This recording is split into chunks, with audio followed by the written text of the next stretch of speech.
My name is Emil. I'm a digital strategist. I answer marketing questions. This is episode 41, and this is all about assessing the quality of the leads we're getting from Facebook. And what are the average percentages of good quality leads from lead gen on Facebook? This is from Soccer is Life, which I love the name, on Reddit. And he has been running lead gen for a SaaS company, and he's been getting quality leads at about 30 to 40% ratio. Wants to know if that's good. He also wants to know, should he be optimizing for lead or optimizing for conversion lead? Phenomenal questions, and they're actually layered. So I'm going to cover a lot in this video, but it'll be quick. In this video, I'm going to cover why I hate but still use Facebook lead gen tools, how I red team lead gen sources to make sure I'm getting the most out of that, and then how I improve lead quality in Facebook in 7 days. But first, every Sunday I send out one email that recaps all the marketing questions I answered that week. If you want to stay up to date on best practices, strategies, and become an overall stronger marketer, I think you would really enjoy this recap. It would mean the world to me if you could subscribe to the newsletter and my YouTube channel. Now, back to the answer. I have to preface this by saying that the Facebook game right now is the wild, wild west. Everybody has different results, and there's inconsistencies arise. So whatever advice I give and whatever recommendations I give, I'm going to be very clear to add contextual detail so you understand my situation versus your situation. Because two people running the exact same campaign, all things being equal, can still have extremely wildly different results because of small variations in strategy. So I wanted to preface that.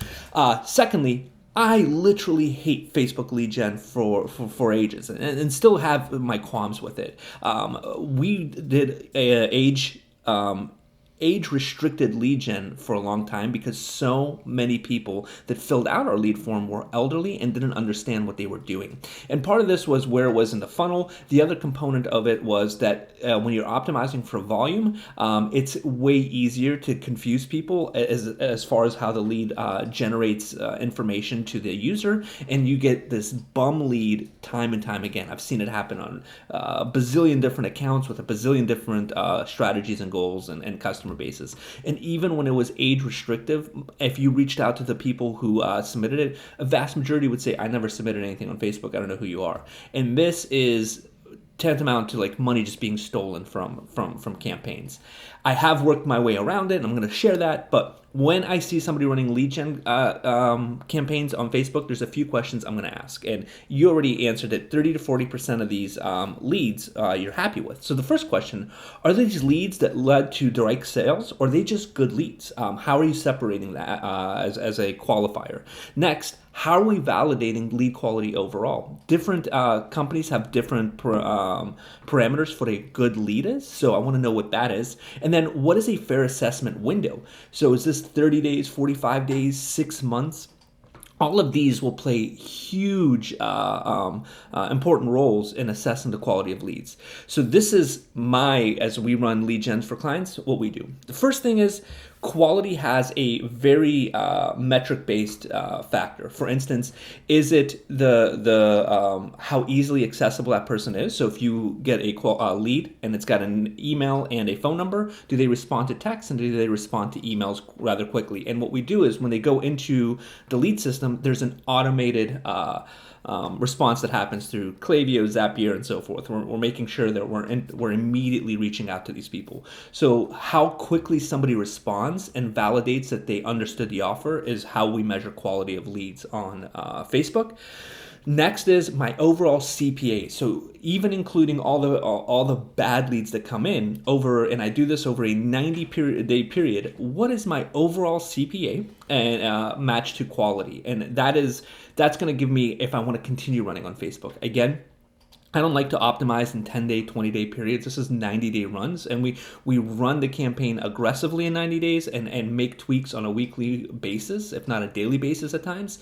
But we never change the goal, which is leads on X platform, right? We're not just going to abandon it because 24 days in, we're not liking the results. We're going to crack the nut and figure out why. And then lastly, I red team those results. So that is not the only source of lead gen for any of the efforts that I run. And red teaming it gives me a great sense of if I'm even in the right pool at this point. So the red team exercise that I run is first I analyze my client base. Where does the ideal client base, and you have a SaaS company. So my gut already says, as a SaaS company, you're probably way better off on Twitter than you are on Facebook. I mean, infinitely better off on Twitter than Facebook. This is my gut, though. I'm not running a campaign. Secondly, I would say YouTube is going to be a stronger candidate than Facebook. So I immediately know I'm going to be running in parallel Facebook campaigns, YouTube campaigns, and Twitter campaigns as I'm getting my leads in, so I could red team my main source, which is going to be Facebook, and just see what the quality is compared to these other platforms. And then, of course, I don't know what your traction is on Product Hunt, and I don't know if you had a Product Hunt strategy pre-launch that got a lot of buzz around it, and now you're just building awareness top funnel campaigns for this. But whatever situation you're in, 30 to 40% of leads coming in that are just qualified leads, I believe will hurt your CPA if they're not converting to sales rather quickly or have high ticket margins. So let's say I'm assuming that's where we are. This is how I would solve the problem and how I often solve the problem for lead gen. And what's really important here is I recorded a video, 2-part video on how to optimize for the Facebook algorithm.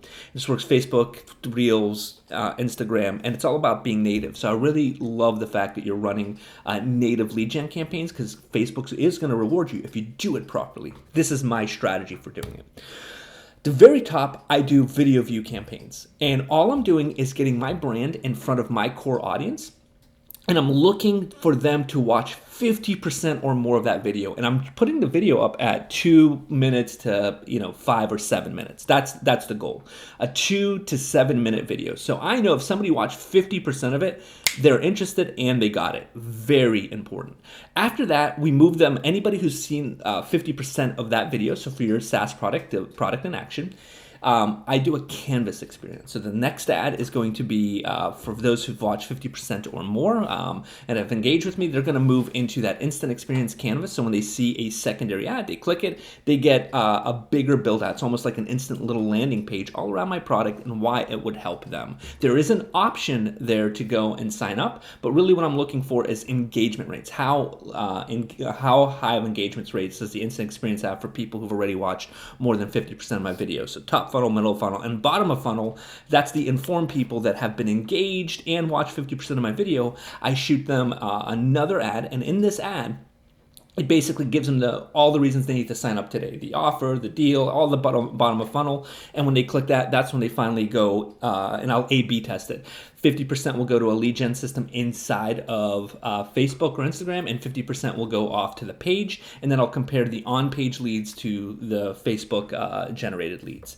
And I'm always optimizing for leads, because this is exactly what we're doing. Somebody's passing their information on to us. Now, when I'm A/B testing it, I'm also, I will have the one that goes to the website optimized for conversions, but when I'm optimizing for in the app, it's going to be optimizing for leads.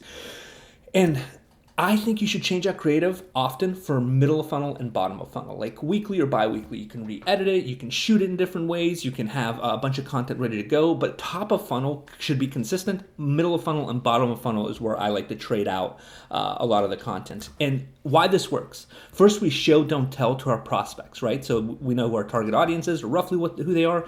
They get to see the product in action. And then if that sparks the curiosity, we add context through a canvas experience next. And if they understood the context, understood the video, and really like the offer, then they look at it as an opportunity to submit a lead form, to get more information, or to move further down your pipeline to use their product to solve their problem.